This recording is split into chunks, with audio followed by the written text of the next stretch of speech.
របស់ម៉ាឌីទាត់ជើងក្រោមរបស់សារាទាត់តាមទៀតរបស់សារាទាត់ជើងក្រោមរបស់សារាបាទទាត់ជើងក្រោមរបស់សារាបាទបលែង5ជើងទៀតមើលបាទរឹងទៅលើទាត់ជើងក្រោមសងរបស់ម៉ាឌីទាត់របស់សារាបាត់ស្រាប់សងរបស់ម៉ាឌីធាក់ឆ្វេងរបស់សារា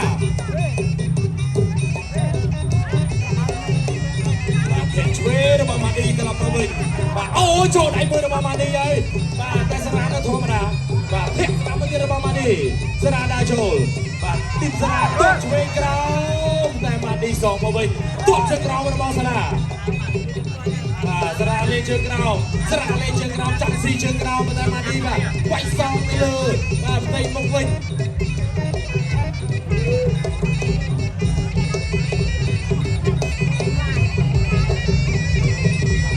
ចលោទៅមក